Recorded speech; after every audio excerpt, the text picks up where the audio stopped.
Hello, fellow travelers. Under the watchful gaze of crows perched high above, we embark on a journey etched in shadow and ink, and guided only by the trembling needle of a compass that defies reason. Take a deep breath as we unravel the unknown. Hello fellow travelers, my name's SG and welcome to the channel. Today I want to talk about something a little different this time. As you know, music is a big part of the channel. I do love reading lyrics, I do love listening to music myself, and have been a fan of MTV for a while. Mainly its original run of music videos and Beavis and Butthead. So I was shocked to find out that starting January 1st they will be closing out the music part of MTV. But now that doesn't mean that MTV itself will be going away anytime soon, just that it won't be doing any more music videos or anything like it did way back when. Instead, opting to choose more of a traditional reality television style, keeping Jersey Shore kind of shows, or Teen Moms, or stuff like that. But we are missing something when we realize music videos is part of MTV. Music videos is basically music TV, aka MTV. So with a bit of sadness, I have to say that while it is sad, it's not unforeseeable at this time. And I want to talk about it for a minute. And not just talk about it, I want to talk about the music that built MTV itself. The music that went on through the years, the music that we can still remember, one that really left a staple on MTV and into the modern pop culture as well. So I'm not just going to be doing like the top 10s or what was number 1 of their decade, I'm doing what had a lasting impact, not just on MTV, but even on the public aspect as well. Those that can still be played on the radio, those that even generations later on can recognize and still kind of sing to. So, with all that being said, I hope you like this content. If you have a song that I didn't talk about that you feel needs to be mentioned or at least needs to be talked about, leave it down in the comment section. I'd love to hear your opinions. And with all that being said, please leave a like, comment, subscribe down below, and let's get started, shall we?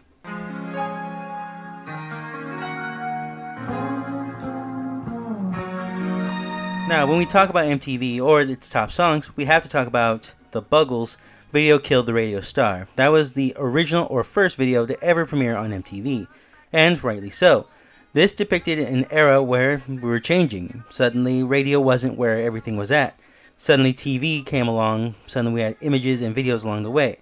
The song reflects that and did kind of get the main point of what MTV was trying to do into its lyrics. Transitioning from video, from all the way to radio, but at the same time having a bit of bittersweetness to it, admitting that we'll miss the way radio was, admitting we'll miss the celebrities of that era.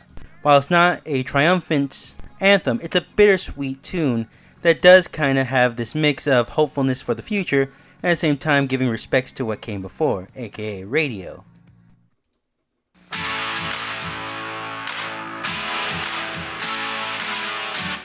In a similar vein to Video Killed the Radio Star, Jack and Diane take a more sweeter look at it, showing classic Americana, if you will.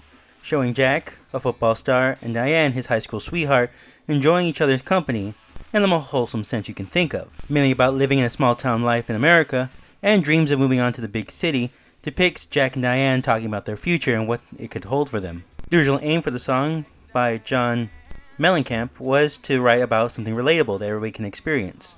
Just really everyday experience, really. And appearing 1 year after Video Killed the Radio Star, just showed the struggles of moving forward, not just as a teenager trying to find their way, but as America itself, in a new light and understanding itself in a better way than it was before. While at the same time keeping the nostalgia and heart that builds us from where we were originally. Keeping what matters to us, and that could just be small things like hanging out with our best friends or girlfriend, and just sitting down eating a hot dog and enjoying the day as it goes. And taking the idea of moving forward not as something frightening or sad, but seeing it as a hopeful light moving towards something bigger.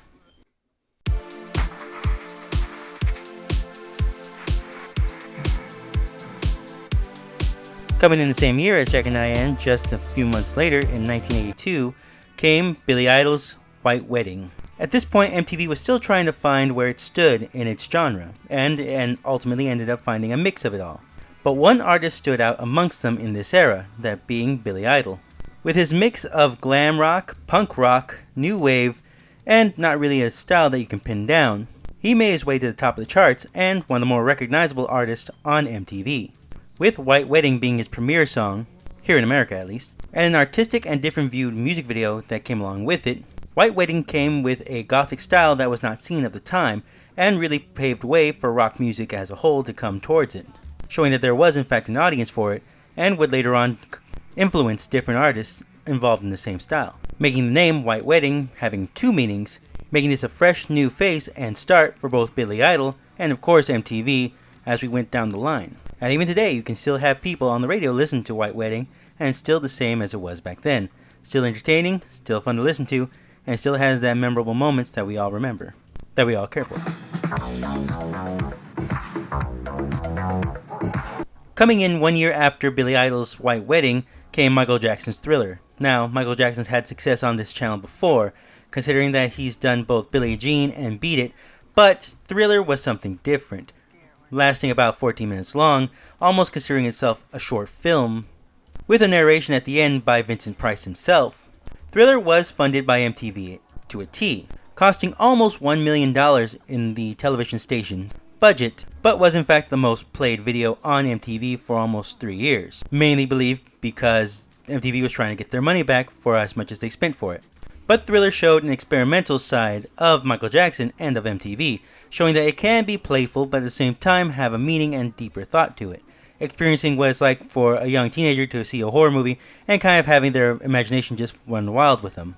Again, trying to capture the experience of being a teenager at the time.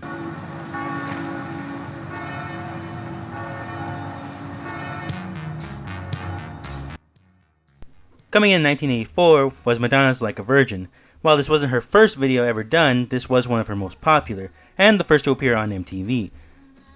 And at the time became a point of controversy for MTV, especially at the MTV Music Video Awards, where she did perform like a virgin live on stage, doing various risque dances live on television, and many people believing that there are certain things you show on TV and certain things you shouldn't show on TV. Like a Virgin made a staple on MTV as one of its more riskier videos, and even more so, the performances at the award show. But to this day, songwriter Billy Steinberg considers this one of the top breakup songs of history, and says that if you can't enjoy it, then he can't make a song with you. Like a Virgin did go on to make Madonna a known figure in pop culture, and even have many of those after her, mimicking her style, her way of talking, and or what is acceptable on television and what should not be acceptable on television, and how those boundaries are kind of bent as we go on with the different generations and eras.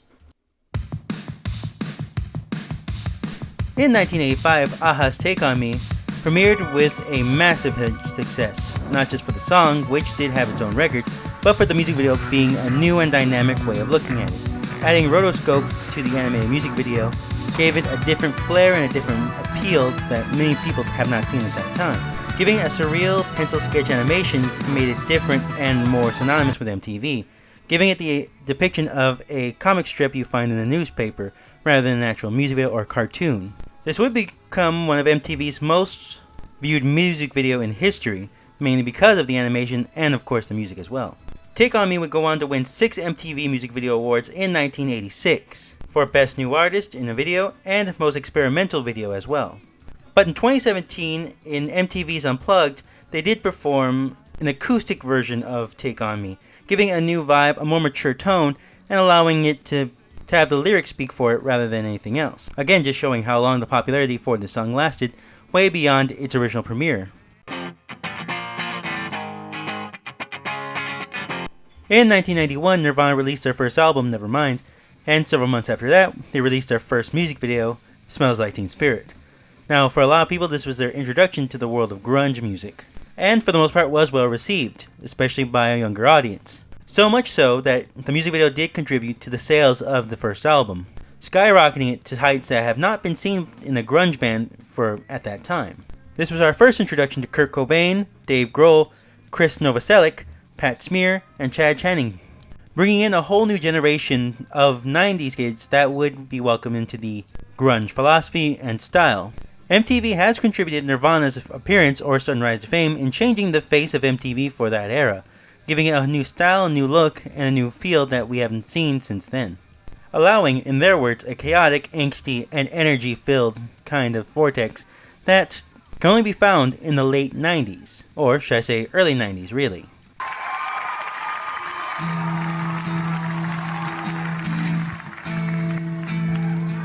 Now around this time, we had MTV doing a series called MTV Unplugged. Now this consists of bands who were known for being very loud, very vibrant, but most importantly of all, using electric instruments.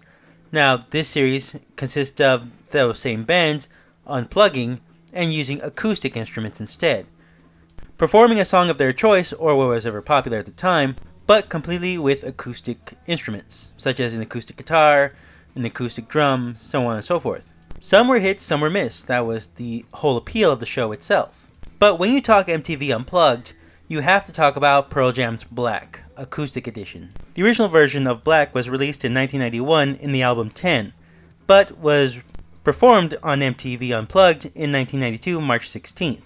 But even then, the acoustic version was not fully released until 2020, on October 23rd. Officially, that is. With many calling this performance the true essence of grunge, the emotion, the depth, and the character portrayed by Eddie Vedder himself really did bring home the whole ideology behind the song itself. And not only the song, but the genre, giving people a deeper understanding of the grunge world than they had it before. And pairing Eddie Vedder's powerful, strong, and emotional voice with Mike McCready's and Stone Gossard playing an unforgettable rendition of Black on the guitar, backed up by Jeff Adment on bass, and Dave Abruzzese on drums, leading the heart of the entire performance, leads to a most unforgettable experience anybody could see on live television, or even now on YouTube. I'll leave a link down below to all the songs, but I do suggest going to check out this one, changing not only the face of grunge, but the identity of music itself.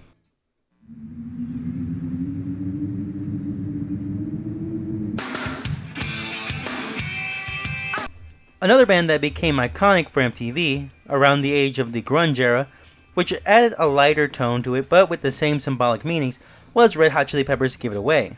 While Give It Away wasn't the first Red Hot Chili Peppers song to appear on MTV, that would have to go to more the 1984's Cutting Edge.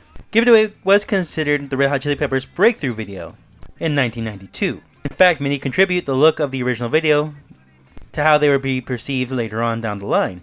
So much so, the MTV did award it an award at the M Music Video Awards in 1992 as the #1 breakthrough video, and would continue its rotation for several years, showing this as a mix of new age rock and the old ways as well. It made a good counterpart to the grunge era that we saw with Kurt Cobain and Nirvana, keeping similar styles but at the same time having two different types of personas to work off of.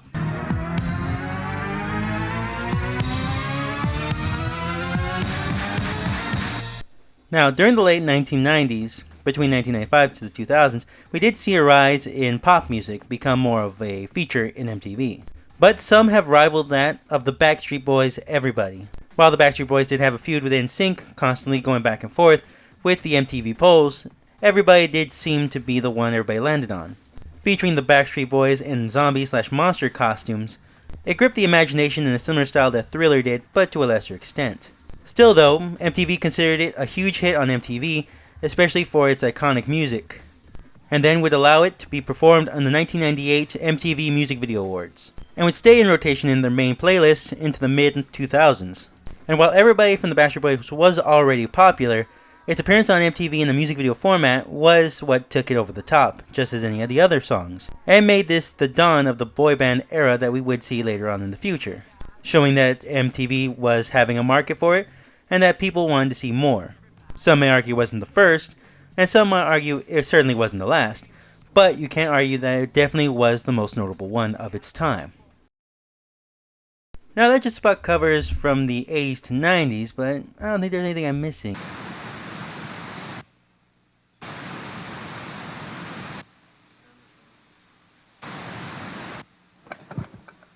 Aha! Hello, everybody. Welcome to my living room. Sorry to interrupt here, but I just got my pirate satellite transmitter hooked up, and I just wanted to try it out for a little while. So from now on, we're going to be playing the videos that I want to watch. So just sit back and relax, because this is LTV! Weird Al first released his first single, My Bologna, in 1979, and his first album, Weird Al Yankovic, in 1983. Originally being played on the Dr. Demento radio show, MTV saw success in Weird Al's parodies, and convinced him to do a music video. The first one being Ricky, being an I Love Lucy parody, and Eat It being a parody of Michael Jackson's Beat It, both coming out in 1984.